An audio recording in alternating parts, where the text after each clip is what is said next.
and you thought the weirdest thing about Thanksgiving was your family get-togethers. Let's go on an adventure. Hello and welcome to Capricious Conversations. Thank you for joining me today.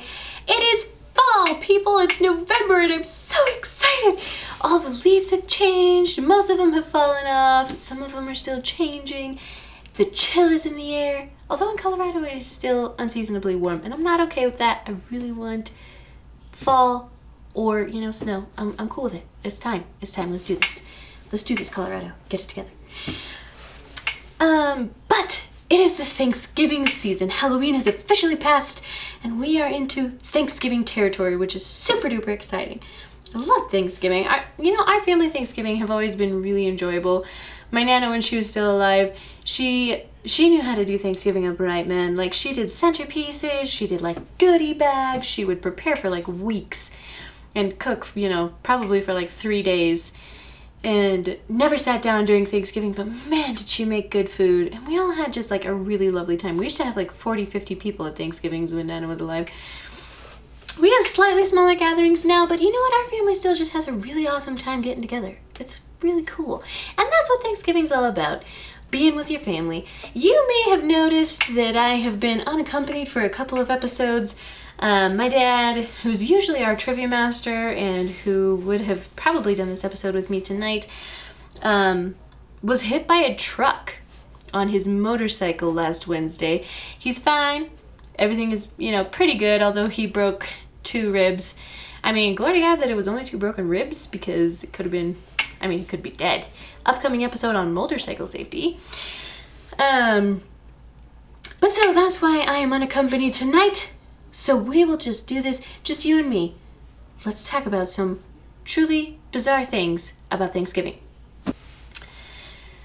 On the not so bizarre scale, even though George Washington had officially proclaimed that Thanksgiving would be a holiday, it did not have an actual day until Abraham Lincoln made it a federal holiday, or a national holiday.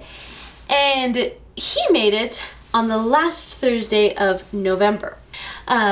But he was the one who actually set the date. Before that, in between the time of George Washington and Abraham Lincoln, states kind of set their own Thanksgiving, and as long as everybody celebrated, we were pretty happy.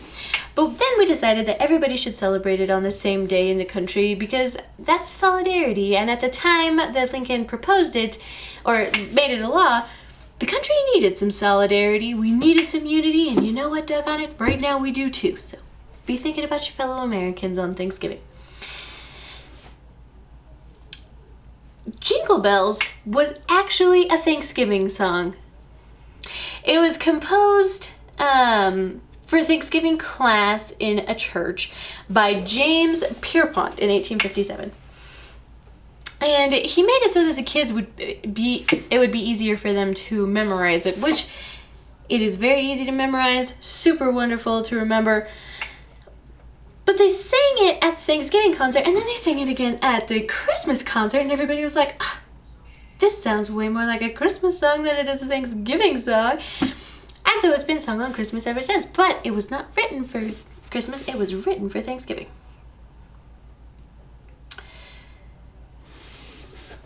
Now, we all know that we consume probably too much food on Thanksgiving, some more than others. Here is a fact about your eating on Thanksgiving. The average person consumes 4,500 calories on Thanksgiving Day. In case you were wondering, the average, or what they kind of base everybody on, is between 2,000 calories and 2,500 calories, which means you are eating 2 days worth of food at one meal. That's a lot. In fact, it's enough that you could potentially gain 1.3 pounds on Thanksgiving Day if you let yourself go. That's crazy. It would take you 7 hours to work off those 4,500 calories if you were going for a run or swimming. So just tuck that back in the back of your mind when it comes to Thanksgiving. I'm not saying don't eat. It's your choice, man. You do you. You make it. You have a happy Thanksgiving. We all know that the eagle is the symbol of America, but if it were for Benjamin Franklin, It would not be. It would have been the turkey. In fact, Benjamin Franklin has said that he didn't actually like the eagle being the national bird of America because of its, quote, bad moral character. And he thought that the turkey was a far more respectable bird and therefore should have been the national bird. He was quite put out when the eagle went out. I can't really picture what our official seal would look like if a turkey was our national bird instead. Weird. Thanksgiving actually brought about the creation of TV dinners. So if you guys are really into those Marie calendars or banquet meals, you have Thanksgiving to thank for that. Some people bought too much turkey. In fact, the Swanson Company bought too much turkey, had no idea what to do with it, so they packaged it all up for later use and sold it as a individual TV dinner, and a phenomenon spread across the country. Literally, people were so excited about TV dinners that it has become a staple of the American diet, which it is today. Thanksgiving Eve, is the single biggest bar night in America. It trumps New Year's Eve.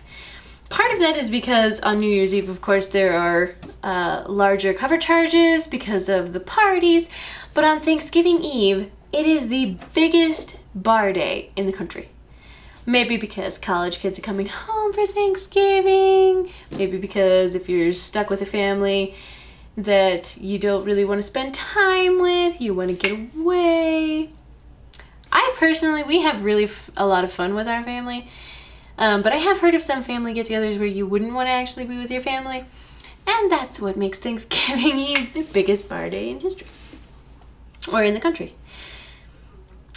It also, because it's the biggest bar day, Thanksgiving Day has had some pretty weird crimes. Because people be drunk and hungover and not making good decisions.